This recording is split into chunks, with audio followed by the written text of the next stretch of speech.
Hi friends, welcome back to our channel. మనం ఈరోజు గురు పౌర్ణమి యొక్క విశిష్టత, గురు పౌర్ణమి రోజు ఏం చేయాలి, ఏ స్తోత్రాలు చదవాలో ఈ వీడియోలో తెలుసుకుందాం. గురు పౌర్ణమి అంటే ఏమిటి? గురు పౌర్ణమి అనేది భారతీయ సంస్కృతిలో గురువులకు అంటే ఆచార్యులు, ఉపదేశకులు, జ్ఞాన ప్రసాదకులు కృతజ్ఞతలు తెలియజేసే ప్రత్యేకమైన రోజు. ఇది ఆషాఢ శుద్ధ పౌర్ణమి నాడు జరుగుతుంది. ఈ రోజు వ్యాస పౌర్ణమి అని కూడా పిలుస్తారు.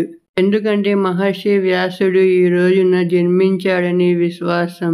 గురు పౌర్ణమి విశిష్టత: మహర్షి వ్యాసుడు వేదాలను సంకలనం చేసిన వేద వ్యాసునికి ఈ రోజు నివాళులు అర్పిస్తారు.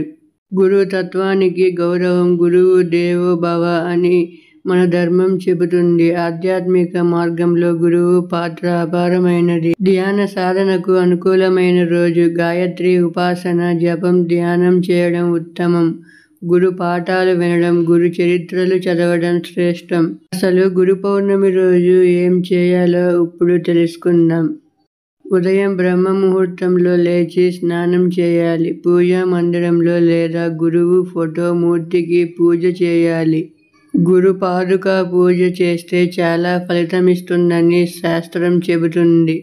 గురువుకు దక్షిణ అందించాలి. జ్ఞాన గురువైతే గౌరవ సూచకంగా, జీవిత గురువైతే సేవగా అన్నదానం లేదా పుణ్యకార్యాలు చేయవచ్చు.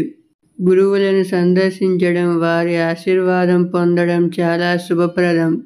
పూజా విధానం: సాధారణంగా ఇంట్లో చేయగలిగిన విధంగా పూజా సామాగ్రి: పుష్పాలు, పానీయాలు, కర్పూరం, దీపం, పసుపు, కుంకుమ, పాదుకలు ఉంటే మంచిది. పూజా క్రమం: దీపం వెలిగించి ప్రార్థన చేయండి. గురు బ్రహ్మ, గురు విష్ణు, గురుదేవో మహేశ్వర మంత్రంతో నమస్కరించండి. గురు పాదుకలపై పుష్పార్చన, గంధ ధూప దీప నైవేద్యాలు అర్పించండి. గురు పూజా శ్లోకాలు, స్తోత్రాలు చదవండి. చివరగా గురు అష్టోత్తర శతనామావళి లేదా గురుగీత పారాయణ చేయవచ్చు. గురు పౌర్ణమి రోజున చదవవలసిన శ్లోకాలు, స్తోత్రాలు. గురు శ్లోకం: గురు బ్రహ్మ, గురు విష్ణు, గురుదేవో మహేశ్వర, గురు సాక్షాత్ పరబ్రహ్మ, తస్మై శ్రీ గురవే నమః. శ్రీ గురు అష్టకం ఆది శంకరాచార్యుల వారు రచించిన శ్లోకం. శ్రీ గురుగీత స్కంద పురాణంలో అద్భుతమైన భాగం. గురు మహిమను వివరించే శ్లోకాలు. శ్రీ దక్షిణామూర్తి స్తోత్రం, శ్రీ దత్తాత్రేయ స్తోత్రం. దత్తుడు పరమ గురు స్వరూపం. ఇవన్నీ చేయడం వలన ఏ ఫలితం కలుగుతుంది?